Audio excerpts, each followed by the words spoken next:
ಕಲ್ಯಾಣಿ ಕದಂಬವನವಾಸಿನಿ ದೇವದೇವೇಶ ದೈತ್ಯೇಶ ಯಕ್ಷೇಶ ಭೂತೇಶ ವಾಗೀಶ ಕೋಣೇಶ ವಾಯುವಗ್ನಿಕೋಟೀರ ಮಾಣಿಕ್ಯ ಸಂಕೃಷ್ಟಬಾಲಾಸಪೋತ್ಸಾಮಲಾಕ್ಷಾರ ಕಾರುಣ್ಯ ಲಕ್ಷ್ಮೀ ಗೃಹೀತಾಂಗ್ರಿ ಪದ್ಮದ್ವಯೇ ಅದ್ವಯೇ ಕಿರಣವರತ್ನಪೀಠಸ್ಥಿತೆ ಸುಸ್ಥಿತೆ ಶಂಖಪದ್ಮದ್ವಯೋಪಾಶ್ರಿತೆ ಆಶ್ರಿತೆ ದೇವಿ ದುರ್ಗಾವಟು ಕ್ಷೇತ್ರಪಾಲೈರುತೆ ಮತ್ತಮಾತಂಗ ಕನ್ಯಾ ಸಮೂಹಾನ್ವಿತೆ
ಕ್ಷಮಿಸ್ಬಿಡಮ್ಮ.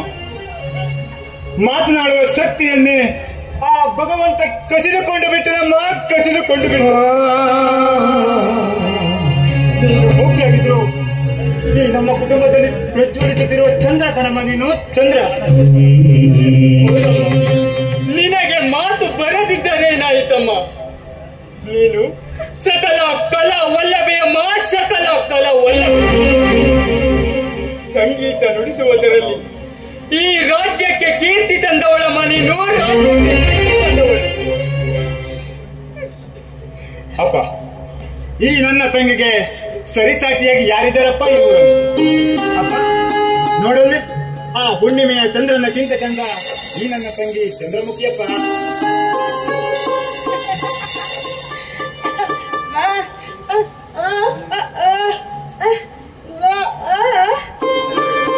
ಅಯ್ಯೋ ಹುಚ್ಚಿ, ಮಾತು ಬರೆದಿದ್ರೆ ಏನಾಯ್ತಮ್ಮ? ಯಾಕೆ ಚಂದ್ರಮುಖಿ ತಾನು ಇಷ್ಟು ದೊಡ್ಡವಳಾದರೂ ತನ್ನ ಮದುವೆ ಬಗ್ಗೆ ಚಿಂತೆ ಮಾಡ್ತಿಲ್ಲ ಅಂತ ಹೇಳ್ತಿದ್ದೀನಮ್ಮ. ನೋಡಮ್ಮ, ನಿನ್ನಪ್ಪ ಕಾಲಿಲ್ಲದ ಕುಂಟ. ನಿನ್ನಣ್ಣ ನಮಗೋಸ್ಕರ ಅಲ್ಲಿ ಇಲ್ಲಿ ಕೆಲಸ ಮಾಡಿ ದುಡಿಯುತ್ತಿದ್ದಾನಮ್ಮ. ಕಂಕಣ ಭಾಗ್ಯಕ್ಕೆ ಸಮಯ ಕೂಡಿ ಬರಬೇಕಮ್ಮ, ಸಮಯ ಕೂಡಿ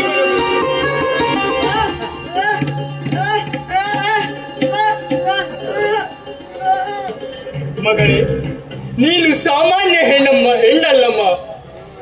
ನಿನಗೆ ಗರುಡ ಮಚ್ಚೆ ಇದೆಯಮ್ಮ, ಗರುಡ ಮಚ್ಚವೇ. ಗೋಕರ್ಣಕ್ಕೆ ಬಂದ ಗುರುಗಳು ನೀಡಿದ ಆರ ಕೊರಳಲ್ಲೇ ಇದೆಯಮ್ಮ. ಒಂದಲ್ಲ ಒಂದು ದಿನ ಗುರುಗಳ ಮಂತ್ರ ಶಕ್ತಿಯಿಂದ ನೀನು ಖಂಡಿತ ಮಾತನಾಡ್ತೀಯ ಮಗಳೇ, ಖಂಡಿತ. ಇವಳು ಮೂಕಿಯಾಗಿದ್ರು ಗುರಿ ಸಾಧಿಸಬೇಕೆಂಬ ಛಲವಿದೆಯಪ್ಪ. ಆ ದೇಶದ್ರೋಹಿ ನಂಜುಂಡೇಶ್ವರನ ಅಕ್ರಮ ಸಾರಾಯಿ ಗಂಟೆಗೆ ಕಡಿವಾಣ ಹಾಕಿದವಳೆ ಈ ನನ್ನ ತಂಗಿ.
ಸಬಾಸ್ ಮಗಳೇ, ಸಬಾಸ್.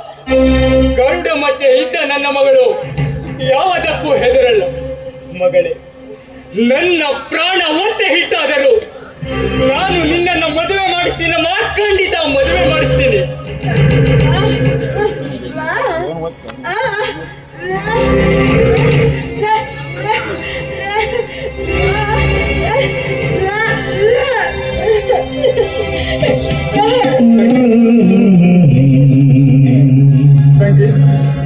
ನಿನಗೊಂದು ಸರ್ಪ್ರೈಸ್ ಹೇಳ್ಬೇಕಂತ ಇದ್ದೀನಿ. ಹೌದಮ್ಮ, ನಿನ್ನ ಜೊತೆ ಹಸಮಣೆಯರು ಒಬ್ಬ ಪ್ರೇಮಿನ ಶ್ರೀಮಂತ ಯುವಕನ ಹುಡುಕಿದ್ನ.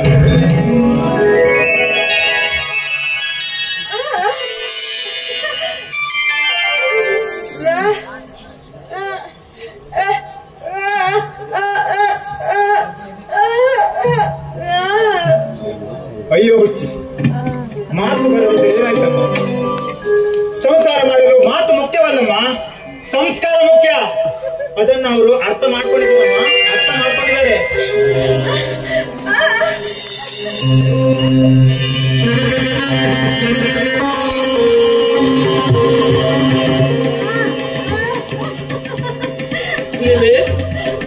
ನೋಡಪ್ಪ, ಅವಳ ಖುಷಿ ನೋಡು.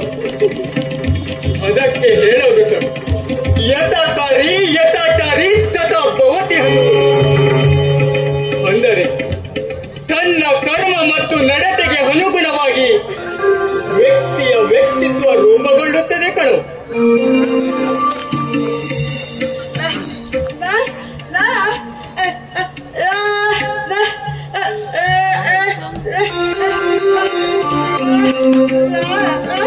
ಚಂದ್ರಮುಖಿ, ನಿನ್ನತ್ತಿಗೆ ನಾನೇಕೆ ದೂರ ಮಾಡಿದೆ? ನೋಡು ನೋಡು, ದಯವಿಟ್ಟು ಇನ್ಯಾವತ್ತೂ ಅವಳನ್ನ ಈ ಮನೆಯಲ್ಲಿ ಎತ್ಕೊಡ್ದೆ.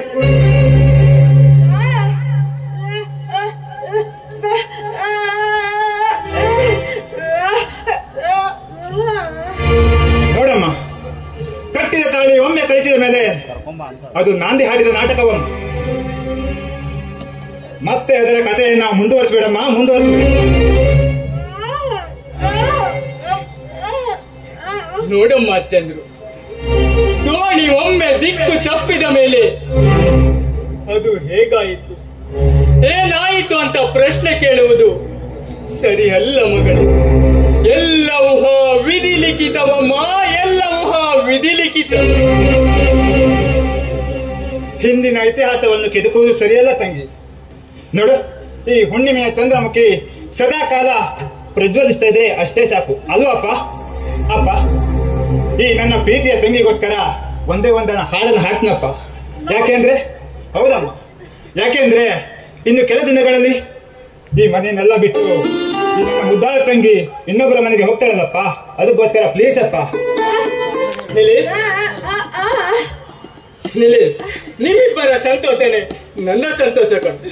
ಹಾಡಪ್ಪ, ನೀನು ಹಾಡು. ಬಾರಪ್ಪ ಇಲ್ಲಿ.